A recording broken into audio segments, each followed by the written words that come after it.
नमस्कार दोस्तों, ट्रिकी गुरु अमित गुप्ता के YouTube चैनल में आज आपका बहुत बहुत स्वागत है। यूपी पुलिस की परीक्षा बहुत ही निकट है और इसी बात को ध्यान में रखते हुए टाइम बम सीरीज लाया गया है। रीजनिंग के अंतर्गत बहुत ही कंफ्यूजन वाले चैप्टर घड़ी को एक छोटे से वीडियो में, कॉम्पैक्ट वीडियो में समाहित करने का, और इन सभी प्रश्नों को देखकर आप अपनी अच्छी खासी प्रैक्टिस कर पाएंगे और हो सकता है इन्हीं में से कोई एक टाइप आपके परीक्षा में प्रश्न के रूप में पूछा जाए।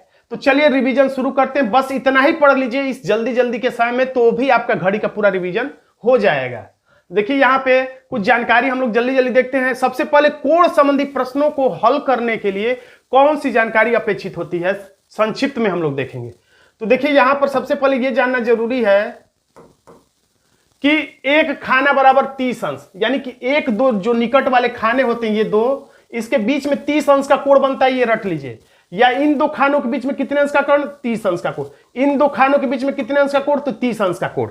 अगर बाई चांस परीक्षा में आप भूल जाइए कि दो निकटतम खानों में कितने अंश का कोण बनता है, तो आप 90 अंश का कोण पहले ऐसे 3 बजा लीजिएगा, तो आपको समझ में आ जाएगा ये 90 अंश का कोण कोई भूलता नहीं है। तो जब 90 अंश का ये पूरा कोण है, ये अगर आप जान जाते हैं कि 90 अंश का कोण है, तो इसको 3 बराबर भागों में जब आप बांटेंगे तो आप समझ जाएंगे जब पूरा 90 अंश का है तो ये तीनों भाग मिला के 30-30 अंश का होगा, तभी ये 90 हुआ होगा। इस तरीके से आपको याद आ जाएगा कि दो निकटतम खानों के बीच में 30 अंश का कोण होता है।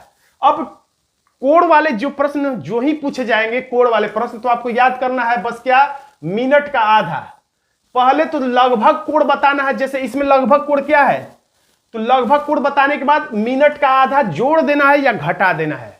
पहले तो क्या करना है, मिनट का आधा जोड़ना है कब, जब घंटे की सुई आगे रहे, और जब घंटे की सुई पीछे रहे तो माइनस कर देना है। कैसे, तो देखते हैं प्रश्न के माध्यम से। ये सारे प्रश्न कहीं ना कहीं परीक्षाओं में पूछे गए हैं। तो देखिए कह रहा है कि 4:30 पर घड़ी की दोनों सुइयां का मतलब मिनट और घंटे की सुइयों के बीच में कितने अंश का कोण बनेगा। तो देखिए 4 बज के, आपकी परीक्षा में ये चित्र नहीं बना रहेगा, मैंने अपने सहूलियत के लिए, समझाने के लिए यहां पे बना दिया ताकि मुझे बनाना ना पड़े। आप परीक्षा में जल्दी से एक करिएगा कि ऐसे बना लीजिएगा, और सबसे पहले ये 4 बनाइएगा तीर, उसके बाद बराबर बराबर दूरी पे 2-2 बना देंगे, तो आपका घड़ी सेकेंडों में बन के तैयार हो जाएगा। उसके बाद आप 4:30 कह रहा है तो आप 4:30 बजा के, देखिए 4:30 कह रहा है लेकिन आप 4 से सुई आगे मत ले जाइएगा, 4 ही पे रखिएगा, क्योंकि आप पता नहीं कितना आगे पीछे बना नहीं सकते हैं। 4:30 का है तो भी 4 पे सुई रखिए, 4:15 का है तो भी 4 पे सुई रखिए। इस बात को याद रखिएगा, घंटे वाली सुई करेक्ट पे रखना है। 5:30 का है तो भी 5 पे, 5:10 का है तो भी 5 पे। तो ऐसा करने के बाद आपको लगभग ही तो बताना है। तो लगभग कितने अंश का कोण, एक खाने में 30 अंश, तो 2 खाने हैं, इसके बीच में ये सही नहीं बने, यहां 4 पे रखना चाहिए। तो 2 खाने तो 30 अंश इसमें और 30 अंश इसमें, टोटल हो गए 60 अंश। तो 60 अंश ये क्या है, लगभग है। सबसे पहले आपको क्या बताना है, लगभग समय। तो लगभग समय आपने बता दिया है कि लगभग 60 अंश का कोण बनेगा। तो लेकिन परीक्षा में लगभग पूछता नहीं है। एग्जैक्ट बताने के लिए इसमें मिनट का आधा जोड़ना चाहे घटाना है। तो मिनट कितना, 30 मिनट चला है, देखिए ये 30 मिनट चला है, तो 30 का आधा होता है 15 मिनट। तो 15 मिनट जोड़े कि घटाएं, तो घंटे की सुई इसमें देखिए क्या है, पीछे है। घंटे की सुई मिनट की सुई से पीछे है, तो पीछे का मतलब माइनस, और आगे रहता तो प्लस करते। तो यहां पर पीछे है तो माइनस कर दे 15 अंश, तो हमारा आंसर हो जाएगा विकल्प ए 45 अंश। चूंकि यहां पे हमें जल्दी जल्दी सिलेबस भी खत्म करना है और आपको रिवीजन भी कराना है, इसलिए थोड़ा स्पीड बढ़ाई के रखिएगा। देखिए देखते ही आप उत्तर बता सकते हैं ऐसे प्रश्नों की, अगर अच्छी खासी प्रैक्टिस की है। सायंकाल 8:30 बजे, देखिए यहां पर मैंने घड़ी नहीं बनाया है, तो 8:30 सबसे पहला काम लगभग बताना। तो बिना घड़ी बनाए भी आप कल्पना करके बता सकते हैं, लेकिन फिर भी मैं समझाने के लिए घड़ी बना दे रहा हूं। इसको बनाने में बहुत ज्यादा समय नहीं लगता है। तो 8:30 का मतलब एक सुई जो है 8 पे रहेगी, तो ये 8 पे हमने बना दिया। 8:30 है लेकिन आगे नहीं बनाइएगा, 8 ही पे। और 30 मिनट का मतलब एक सुई, मिनट वाली सुई को तीर से दर्शा रहे हैं, घंटे वाली सुई को गोले से दर्शा रहे हैं। तो ये हो गया 7-8 8:30 हो गया। अब दोनों सुइयों के बीच में कितना अंतर है, तो एक ये खाना यहां से यहां तक, तो ये 30 अंश ये, तो ये भी कितने अंश का कोण बना है, 60 अंश का। और मिनट कितना चली, ये भी 30 ही चलिए, तो 30 का आधा होता है 15, तो 15 इसमें जोड़े की घटाए, तो घंटे की सुई इस बार आगे है, तो घंटे की सुई आगे रहता है तो हम लोग जोड़ देते, तो 60 और 15 जोड़ देंगे तो 75 अंश हमारा आंसर आ जाएगा, जो कि विकल्प बी में है। एक घड़ी में घंटे की सुई 12 घंटे में कितना कोण घूमती है? तो 12 घंटे में घूमने का क्या मतलब हुआ? मान लेते ये चित्र नहीं बना रहेगा आपकी परीक्षा में, मान लेते कि 12 पर है घंटे की सुई, तो एक घंटे में 1 पर आएगी, दूसरे घंटे में 2 पर, तीसरे घंटे में 3 पर, छठवें घंटे में 6 पर, 9वें घंटे में 9 पे, 10वें घंटे में 10 पे, 11वें घंटे में 11 पे, 12वें घंटे में 12 पर आ जाएगी। यानी कि कुल मिला के एक राउंड लगा के फिर ये वापस आ जाएगी। तो एक राउंड पूरा कितना अंश होता है? तो 360 अंश होता है, आप सबको पता होगा, तो आप ए को टिक कर सकते हैं। देखिए यूपी पुलिस कांस्टेबल 2009 में प्राचीन कालीन परीक्षा में डायरेक्ट पूछा गया ये प्रश्न है। पूछ रहा है कि किसी घड़ी की घंटे की सुई 1 मिनट में कितने डिग्री कितने अंश का कोण बनाएगी? तो 1 मिनट में कौन सी सुई? तो घंटे की सुई। घंटे की सुई को छोटी सुई भी बोला जाता है। तो घंटे की सुई 1 मिनट में कितना अंश का कोण बनाती है? एकदम रटा रटाया आंसर 1/2 अंश, या इसको कभी कभी लिखेगा आधा डिग्री।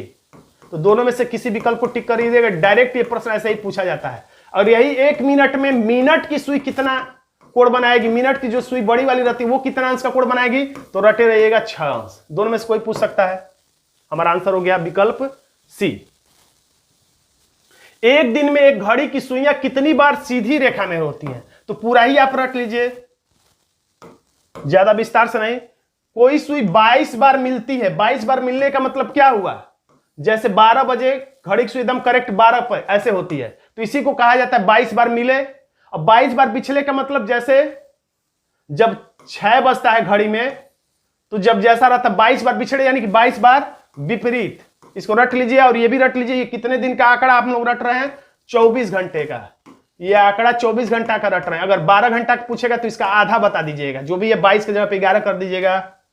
तो कोई सुई 22 बार मिलती है तो 22 बार बिछड़ती है, यानी 22 बार विपरीत होती है, और 44 बार एक सीध में होती है, और 44 बार समकोण बनाती है। रटे रहिए, कहीं भी काम आ सकता है। 22 बार मिलती है यानी 22 बार एक दूसरे के ऊपर होती है, 22 बार विपरीत होती है यानी मिलती है का मतलब एक एक थोड़ा देख ही लीजिए। मिलती है का मतलब दोनों सुइयां एक पे रहे, यानी कि दोनों सुइयों के बीच में 0 अंश का कोण और 0 मिनट की दूरी रहे।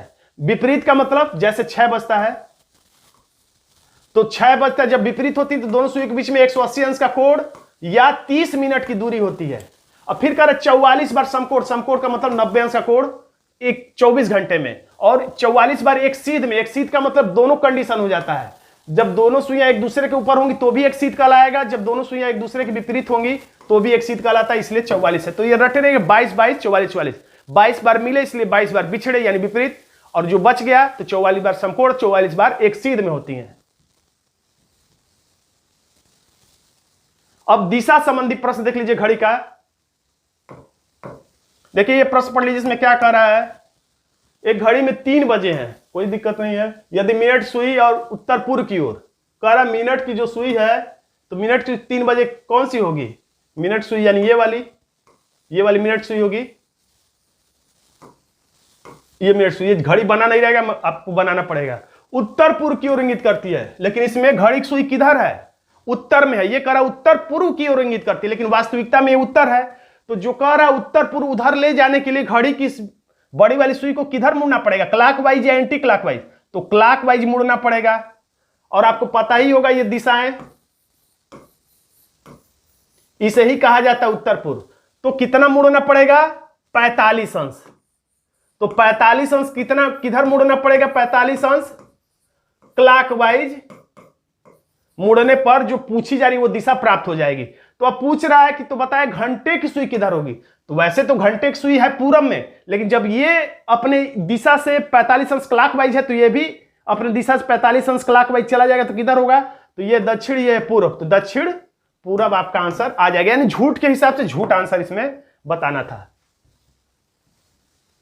अब दर्पण प्रतिबिंब वाले प्रश्न बिल्कुल आसान होते हैं। आपको कुछ नहीं करना है। आपको करना क्या है?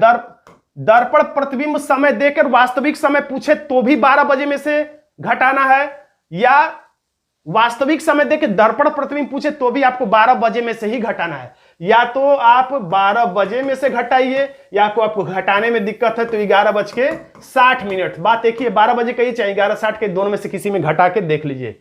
तो 3 बजे दर्पण प्रतिबिंब क्या होगा, या वास्तविक समय, तो दर्पण प्रतिबिंब और दर्पण प्रतिबिंब समय 3 बजे है, तो वास्तविक समय क्या होगा, दोनों ही सूरतों में आपको 12 में से 3 घटा देंगे तो आपका आंसर आ जाएगा 9 बजे। मुजबानी आंसर है, 10 सेकंड भी नहीं लगेगा आपको।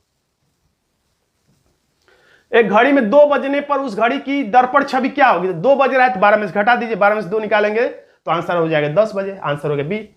देखते ही देखते उत्तर बताएंगे आप। रमेश एक घड़ी में 1 से 12 तक अंकों के स्थान पर बिंदु बना हुआ है। कहने का क्या मतलब, कोई बड़ी बात नहीं कह रहा है, ये कह रहा है कि ये बिंदु बना हुआ है हर जगह, ताकि बिंदु रहता है तो अंक में कोई कंफ्यूजन नहीं होता बोलने में। तो यदि उसकी घड़ी में 7 बज रहे हो और उसमें एक दर्पण के सामने रखे तो दर्पण में बने प्रतिबिंब में उसे क्या समय दिखाई देगा, यानी 7 का दर्पण प्रतिबिंब पूछ रहा है, तो 12 में 7 निकाल दीजिए तो आपका आंसर हो जाएगा 5। मुजबानी आंसर है सी।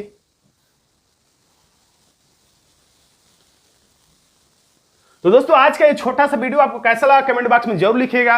वीडियो अच्छा लगा तो वीडियो को लाइक कर दीजिएगा, इसे अपने दोस्तों में शेयर कर दीजिएगा।